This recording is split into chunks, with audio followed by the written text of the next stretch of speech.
दोस्तों, सुंदरता भगवान का दिया हुआ तोहफा होती है।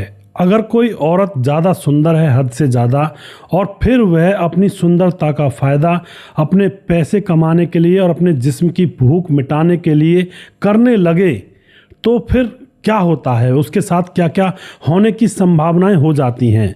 एक विमल नाम का शख्स, जिसने विभा को जब किसी और के साथ कमरे में देखा तो उसकी आंखों से आंसू आने लगते हैं और उसके बाद वह आंखों में आंसू लेकर वापस लौटता है।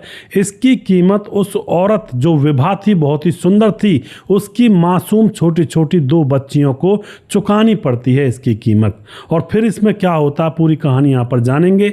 वीडियो को लास्ट तक ज़रूर देखा करें, क्योंकि वीडियोस में बहुत कुछ जानकारी मिलती है हमें समाज, घर गृहस्थी के बारे में और इन अफेयर्स के बारे में। नमस्कार, मैं हूं सुदेश कुमार और तिरछी बात चैनल में आपका स्वागत है। दोस्तों, यह घटना उत्तर प्रदेश के कबीर नगर के अंदर घटित होती है, जहां पर एक नहर में किसी आदमी ने एक 11 साल की बच्ची की लाश को देखा, जो कि बोरे के अंदर थी। उस नहर के अंदर पानी बहुत ही कम था, मानो जैसे टकने टकने तक ही पानी था। अब जैसे ही लाश नहर में देखी जाती है तो कोहरे का समय था और पुलिस को बुलाया जाता है। पुलिस आती है, देखती है, कोहरा पड़ा करता था तो किसी ने पुल से उस लाश को नीचे नदी में फेंका था और कोहरे की वजह से उनको, जो कातिल थे, उनको ये नहीं पता लगा कि पानी ज़्यादा है या कम है। वो यही सोच रहे थे कि लाश बह करके चली जाएगी, लेकिन पानी कम था तो लाश का जो बोरा था वहीं पर पड़ा हुआ था। अब पुलिस उस लाश को अपने काबू में लेती है और उसके बाद थोड़ा बहुत इधर उधर और देखती है तो एक और बच्ची की लाश पुलिस को वहाँ पर मिलती है।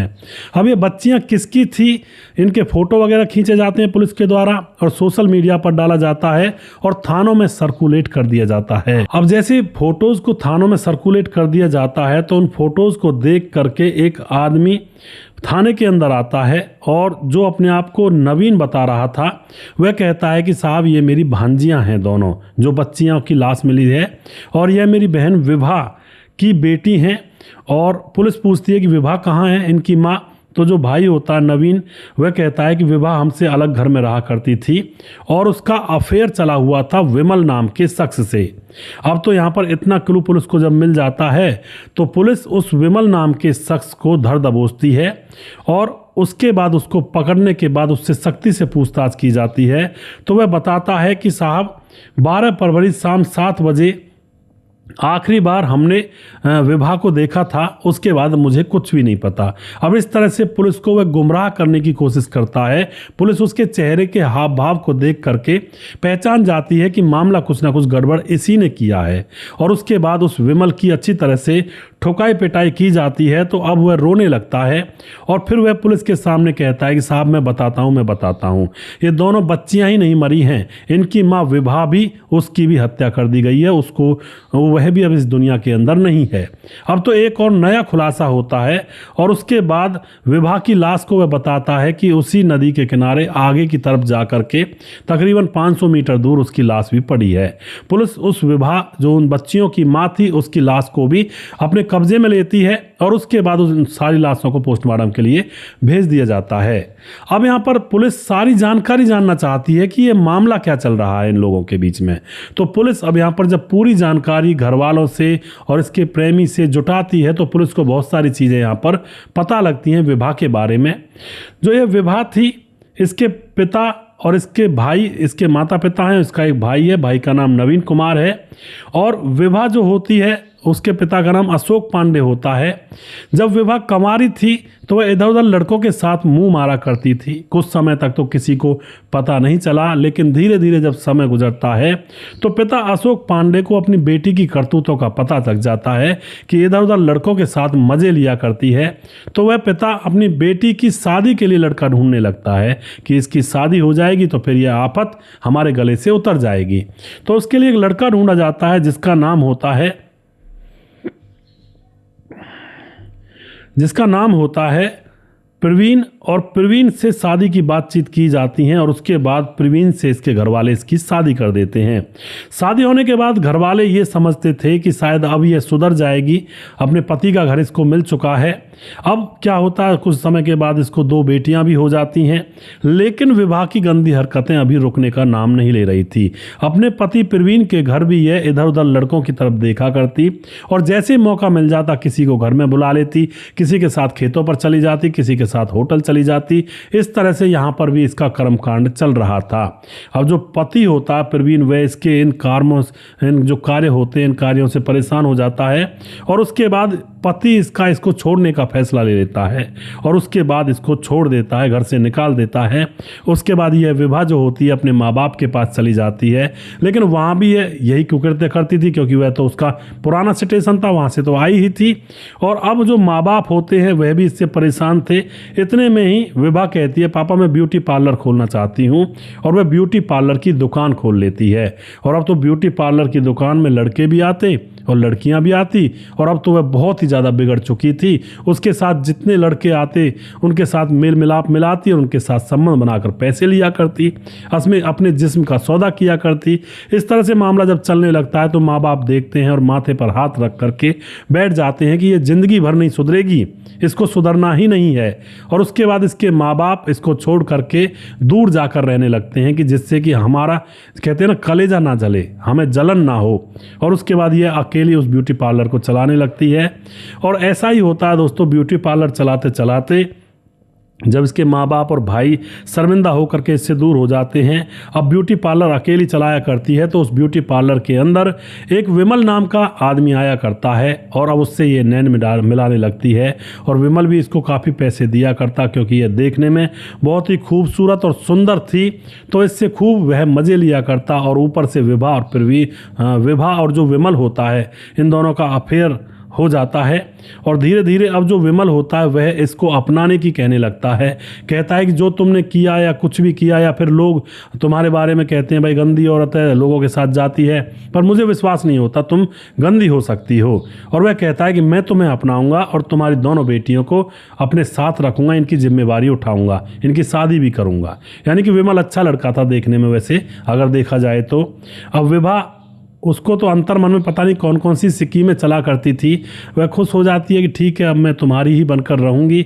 लेकिन दोस्तों कई बार ऐसे लोग सुधरा नहीं करते हैं जिन्होंने ये कर्मकांड किए हों और इस चीज़ में चल रहे हों। जुआ, नशा और ये जो शारीरिक भूख मिटाने का सौदा होता है, इन चीज़ों को बड़ी मुश्किल से ही छोड़ पाता है कोई।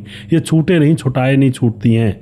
तो अब जो विमल होता है वह उसके पास जाने लगता है, शारीरिक संबंध बनने लगते हैं। लेकिन विभा अब विमल से चुपचाप एक और लड़के से अफेयर कर बैठती है जिसका नाम होता है यहाँ पर सलीम, मुस्लिम लड़का था।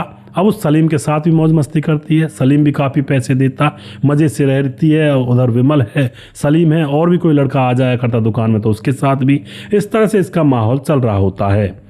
और दोस्तों यहाँ पर क्या होता है, एक दिन जो विमल होता है इसका प्रेमी बनाता है, इसकी बेटियों को अपना नाम देने के लिए तैयार था। वह एक दिन इसके ब्यूटी पार्लर पर जाता है इससे मिलने के लिए, लेकिन ब्यूटी पार्लर की जो दुकान होती है जहाँ पर क्रीम पाउडर रखे रहते हैं वहाँ पर तो कोई था नहीं। उसके अंदर 2 कमरे अलग से थे, तो वह जाकर के उन कमरों के पास कान लगाकर सुनने लगता है। उन कमरों में से अजीब अजीब सी आवाज़ें आ रही थी। तो अब वह देखता है कि कमरे के अंदर विभा किसी लड़के के साथ है। तो एकदम से वह दरवाज़ा खटखटाता है और विभा दरवाज़ा खोलती है। सोचा उसने कि शायद कोई कस्टमर है, लेकिन दोस्तों उसके चेहरे पर पसीने आ रहे थे और इसका मतलब है कुकर्म कर रही थी अंदर। अब विमल पहचान जाता है और दरवाज़ा जैसे उसने खोला तो वह अंदर जाता है।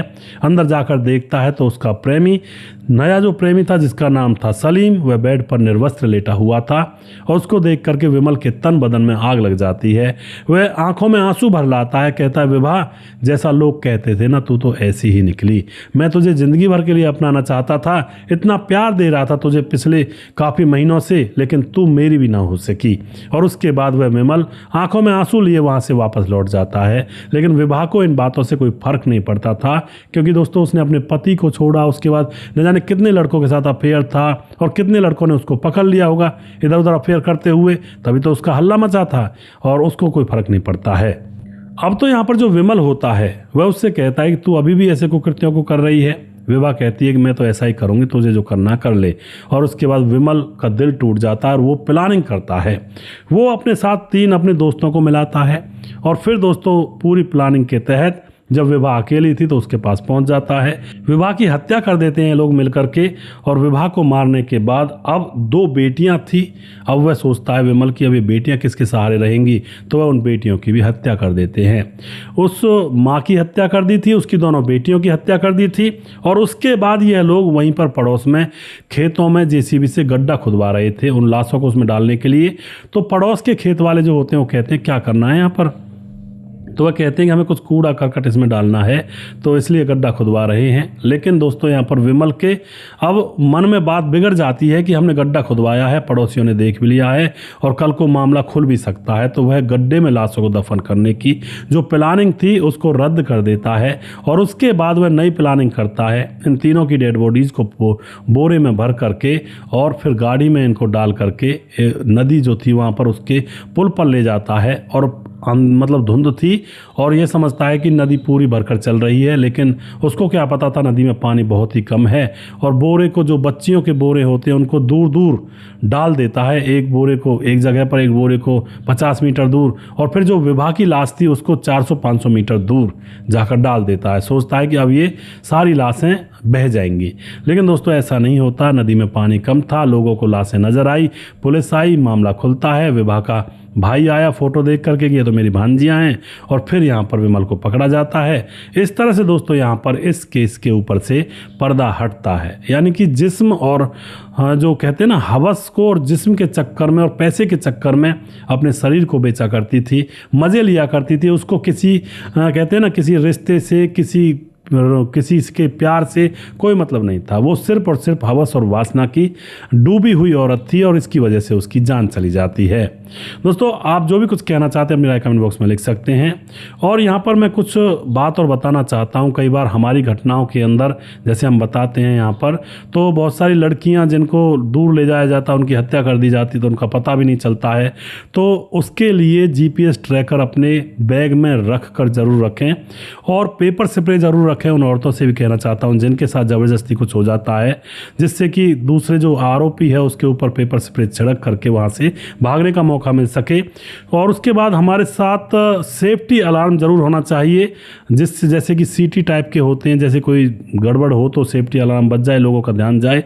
और डोर अलार्म होना चाहिए कि दरवाज़ा कोई चुपके से खोले तो पता लग जाए कौन आया है। और उसके बाद दोस्तों स्मार्ट डोर लॉक ज़रूर होने चाहिए, जैसे कि मतलब अपने कमरे के अंदर घुसें तो उस पर अंगूठे का निशान लगा कर ही अंदर आ सकते हैं, तो फालतू का आदमी नहीं आएगा। और दोस्तों अगर आपको बुक्स वगैरह पढ़ने का यहाँ पर शौक़ है तो आप बुक्स भी खरीद सकते हैं। और जो स्क्रीन पर आपको दिखाई दे रहे हैं ये सारी चीज़ें हैं और इनको आप खरीद सकते हैं। हमारे डिस्क्रिप्शन में जाकर इनका मैंने लिंक दे दिया है, जो कि बहुत ज़रूरी है सेफ्टी के लिहाज से। वीडियो के लास्ट में कुछ भाइयों के नाम ज़रूर लेना चाहूँगा जो हमारे वीडियोज़ को देखते हैं और हमें खूब सपोर्ट करते हैं। हमारे साथ है मनोज श्रीवास्तव जी हैं। आप अपनी कहानी के माध्यम से अच्छा संदेश देते हैं समाज में, लेकिन कोई अपनाता नहीं है। लड़की के साथ तो गलत हुआ शादी से पहले, लेकिन रजत ने उसे अपना कर समाज में नया संदेश दिया। जय श्री राम। उसके बाद लीला गोपालगंज बिहार 28 वार्ड नंबर 23। मनोज श्रीवास्तव जी हमारे भाई लगातार हमें सपोर्ट करते हैं। भीमदत्त जोशी हमारे भाई लगातार कमेंट करते हैं। और उसके बाद हमारे साथ धीरज बरनवाल और जो कि बहुत बढ़िया कमेंट करते हैं। उसके बाद समाधान पाटिल जलगांव महाराज से। राम गोसाई हमारे भाई लगातार कमेंट करते हैं। सतीश सेठी कमेंट करते हैं, उसकी पुलिस कंप्लेंट क्यों नहीं की? जी बिल्कुल जी। अशोक नागर कमेंट करते हैं। लोकेश कुमार नागर रेलवे जिला बारा राजस्थान से। उसके बाद हमारे साथ है रवि सिंह जो कि आजमगढ़ यूपी के रहने वाले हैं, लेकिन फिलहाल वह उज्बेकिस्तान से हमारे वीडियोस को देखते हैं। भाई का बहुत बहुत धन्यवाद, लगातार हमें सपोर्ट करते हैं। और उसके बाद हमारे साथ सुजीत कुमार हमारे भाई कमेंट करते हैं, गुड मॉर्निंग जी गुरु जी राधे राधे। रामपाल जी हमारे भाई लगातार कमेंट करते हैं। और उसके बाद हमारे साथ हैं प्रभु दयाल कमेंट करते हैं। राहूफ पासा कमेंट करते हैं। विंध्याचल राजवार कमेंट करते हैं। मुकेश कुमार यूपी तरासी से। सुमेर एस, प्रवीण बघेल से पुरी से। स्वपन डे कमेंट करते हैं। रजत सैनी कमेंट करते हैं। कृष्ण वोहरा कमेंट करते हैं। और उसके बाद हमारे साथ राम पुकार व्लॉग कमेंट करते हैं। विनोद यादव कमेंट करते हैं। मोनू जैन हैं। और उसके बाद कृष्णा वोहरा दोबारा से। आराध्या नंदनी कमेंट करती हैं। कृष्ण वर्मा कमेंट करते हैं। रविंद्र भदौरिया कमेंट करते हैं। और सूरज डियो हमारा भाई फिजी से कमेंट करते हैं। राम मोहम्मद यासीन लाहौर पाकिस्तान से कमेंट करते हैं। राधेश्याम शर्मा सिरसी जयपुर राजस्थान से कमेंट करते हैं। राजकिशोर चौरसिया महाबलेश्वर महाराज से कमेंट करते हैं। छगनदास खाडाबाद राजस्थान से कमेंट करते हैं। और दुर्योधन भाई कमेंट करते हैं। सुशील चौधरी हमारे भाई लगातार कमेंट करते हैं। और हमारे साथ हैं दशरथ कुशवाहा हमारे भाई लगातार कमेंट करते हैं। और उसके बाद हमारे साथ हैं मोहम्मद मुस्तकीन हमारे भाई लगातार कमेंट करते हैं, जो कि हमारे वीडियोज़ को लगातार देखते हैं। और हमारी बहन जो कि बहुत दिनों में कमेंट किया है, इनका नाम है गीता श्रीवास्तव जी। पत्नी ने गलत किया, वो तो वैसे ही मर जाता शराबी था, लेकिन शादी हुई थी, मानते हैं परेशान थी, लेकिन मारना नहीं चाहिए था। जी बिल्कुल गीता बहन। और गीता जी आप बहुत दिनों में आई हैं कमेंट करने के लिए, आप लगातार आया करें, हमारी फैमिली पूरी रहा करती है तो थोड़ा अच्छा लगता है। और दोस्तों जिस भाई का नाम रह गया उस भाई का नाम अगले वीडियो में ज़रूर लूँगा। अगला वीडियो बहुत जल्दी फिर से लेकर आऊँगा। तब तक आप खुश रहें, सावधान रहें। जय हिंद, जय भारत।